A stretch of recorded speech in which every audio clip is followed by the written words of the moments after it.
Whenever I listen back to something that I do, it just makes me feel weird. Hi, my lovely. Hi. Welcome to America's Got Talent. There are moments in television history that stop time. Moments where an entire audience, thousands in the room and millions watching from home, collectively holds its breath, unsure of what they're witnessing. Courtney Hadwin created one of those moments. A 13-year-old girl from a tiny mining village in the north of England walked onto the America's Got Talent stage, looking like she'd rather be anywhere else on Earth. Quiet, nervous, barely making eye contact with the judges. And then she opened her mouth. What came out didn't belong to a child. It belonged to a woman who had lived through decades of heartbreak, loss, and raw, unfiltered experience. The voice was gritty, powerful, and ancient in a way that defied all logic. Simon Cowell, the man who has built a career out of being unmoved, sat frozen in his chair. Howie Mandel's hand flew to the golden buzzer almost instinctively. The crowd erupted, and within hours, the world was asking the same question: who is this girl? But here is the part of the story that nobody tells you when the confetti is still falling, and the judges are still cheering. Fame that arrives that fast, that loud, and that heavy doesn't always feel like a gift, especially when the person receiving it hasn't even learned how to drive yet. Courtney Hadwin's story is not simply a tale of talent discovered and dreams fulfilled. It is something far more complicated, far more human, and in many ways, far more heartbreaking. It is the story of what happens when an industry built for adults reaches down and pulls a child into its machinery before she is remotely ready for what comes next. To truly understand Courtney Hadwin's tragedy, you have to first understand where she came from, because where she came from is about as far removed from Hollywood as a place can possibly be.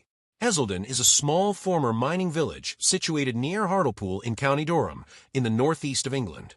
It is the kind of place where everyone knows everyone, where life moves at its own quiet pace, and where the idea of standing on a stage in front of tens of millions of people belongs firmly in the category of fantasy.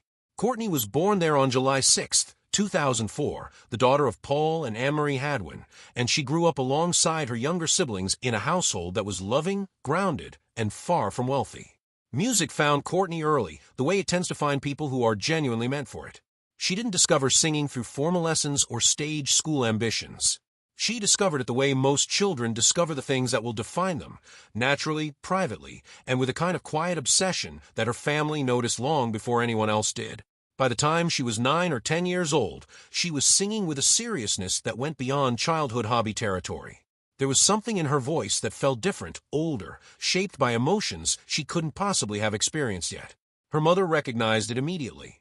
Her father, Paul, took on extra work, delivering pizzas, helping with fuel costs, simply so that Courtney could travel across the northeast of England to auditions, open mic nights, and singing lessons. She attended multiple local academies and schools of music, quietly building a foundation that most people never knew existed by the time they saw her on television. Her early competition appearances told their own story. In 2015, she reached the grand final of Teen Star UK in Newcastle with a rendition of Bob Dylan's Make You Feel My Love. The following year, she won Hartlepool's Performer of the Year award and opened for Sister Sledge at the South Tyneside Festival in front of more than 18,000 people. She appeared on The Voice Kids UK in 2017, tearing through a fiery version of Tina Turner's Nutbush City Limits and advancing all the way to the final. By any reasonable measure, she was already extraordinary. But none of that prepared anyone for what was coming. Because there is a difference between being extraordinary in the northeast of England and being extraordinary in front of the entire world. And Courtney was about to find out exactly what that difference felt like. The America's Got Talent audition happened in 2018 when Courtney was 13 years old. Show producers had reportedly been seeking international talent, and Courtney fit a profile that was hard to ignore. What they could not have fully anticipated was the magnitude of what was about to walk through those curtains. She stepped onto that enormous stage, looking genuinely overwhelmed. Small, quiet, dressed simply, eyes cast slightly downward, she looked exactly like what she was, a teenage girl from a small English village who had no business being on one of the biggest stages in American entertainment. The audience murmured sympathetically. The judges offered polite smiles. Simon Cowell, in his signature style, waited with neutral patience. And then the music began. Otis Redding's Hard to Handle. And Courtney Hadwin transformed. There is truly no other word for what happened in those next few minutes. The shy, nervous girl disappeared entirely, replaced by something wild and electric and absolutely commanding. Her voice tore through the studio with a grit and a power that made people physically react. Audience members jumped to their feet. Judges leaned forward, then back, stunned into confused delight.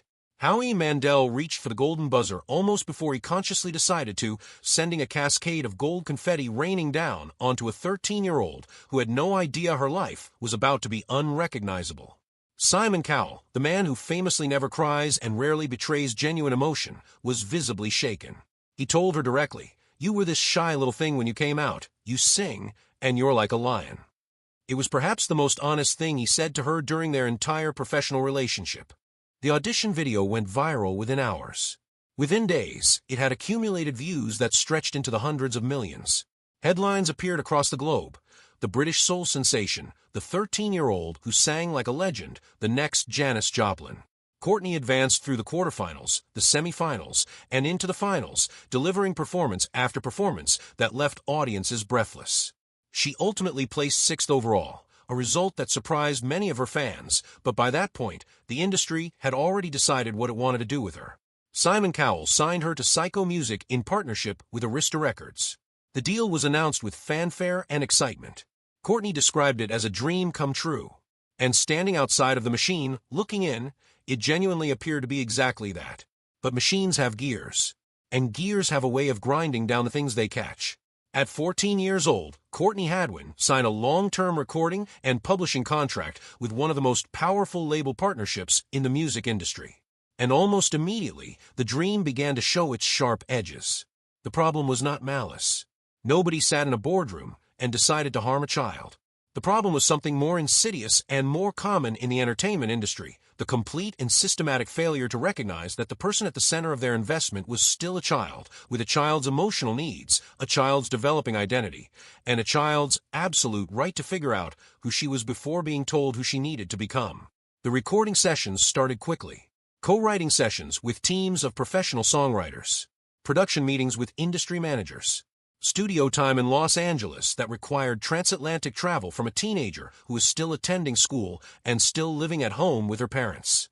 A typical stretch of days could involve waking up in County Durham, flying across an ocean, sitting in a room full of adult executives who had very clear ideas about what her sound should be, and then flying home again, all while trying to maintain some semblance of a normal life. Courtney later reflected on this period with painful honesty. She described sitting in writing session after writing session where people around her were telling her what she should sound like and who she should be. She talked about recording songs that felt disconnected from anything she genuinely felt, music shaped by market research and industry trends rather than by the gritty, raw, emotionally honest instincts that had made her extraordinary in the first place. The comparisons to Janis Joplin, which had felt so thrilling and affirming in the beginning, became a kind of cage. A template she was expected to fit herself into rather than a compliment paid to her natural gifts. What makes this particularly heartbreaking is that Courtney Hadwin's voice was never the product of calculation or strategy. It emerged from somewhere deeper and more genuine than that.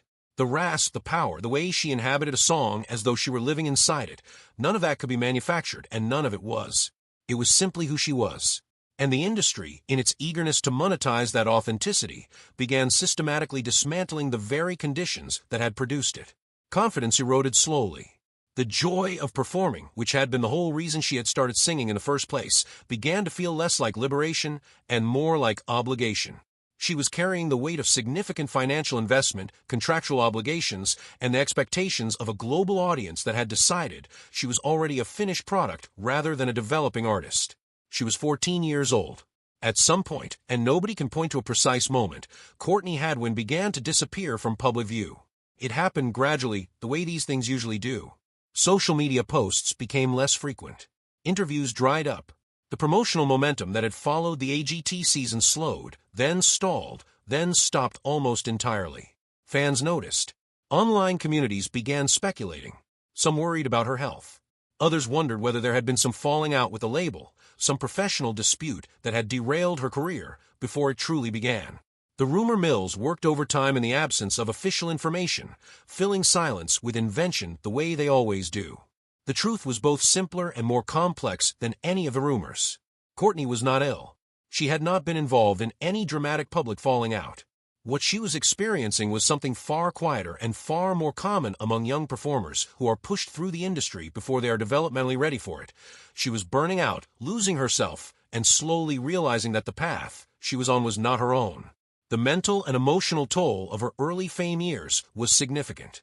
She has spoken candidly in later interviews about the exhaustion she felt during that period, not just physical exhaustion, though the constant travel and the relentless schedule contributed to that as well, but a deeper kind of depletion. The exhaustion of performing a version of yourself that doesn't quite fit. The exhaustion of trying to be the person the industry needs you to be while privately feeling more confused about your own identity than ever. The exhaustion of being surrounded by adults, by suits, by contracts and deadlines and promotional schedules, while the part of you that is still a teenager just wants to go home, see your friends, and exist without pressure. She retreated. And in retreating, she did something that required genuine courage. She refused to keep performing a version of herself that felt false, even when the commercial pressure to do exactly that was enormous. Her relationship with Simon Cowell faded into professional distance. He had always been the executive who spotted her, the gatekeeper who signed her, not a mentor in any meaningful personal sense. His role in her story was real but limited. He identified extraordinary talent, created the conditions for it to be seen by the world, and then handed that talent over to an industry apparatus that was never designed with her well-being in mind. Whatever feelings Courtney had about that dynamic, she kept largely private. But the silence between them spoke clearly enough. The years between her AGT fame and her reemergence as an independent artist were not wasted years, even though they looked quiet from the outside. They were years of rebuilding, painful, slow, unglamorous work that happens in private and rarely gets written about because it lacks the drama of either a spectacular rise or spectacular collapse.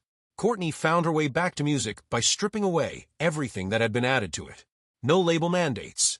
No co-writing sessions with strangers who didn't know her. No industry molds to fit herself into. Just her voice, her thoughts, and eventually a collaborator who understood what she was trying to do. That collaborator was Kevin Bowe, a Grammy-winning producer with a long history of working with artists who operate outside the mainstream. Artists like Etta James and Joe Cocker, musicians whose power came from the same place Courtney's did. Raw emotion, authenticity, and an absolute refusal to sand down the edges that made them interesting. Working with Bowe, Courtney began writing and recording songs that felt, for the first time in years, genuinely like her. The music that emerged from this period was markedly different from what the label had been steering her toward. Songs like Monsters, You Only Love Me When I Lie, Breakable, and That Girl Don't Live Here were confessional and angry and deeply personal.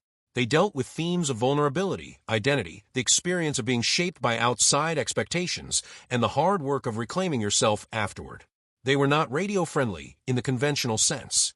They were something better than that. They were honest. The response from listeners and critics who encountered this new work was striking.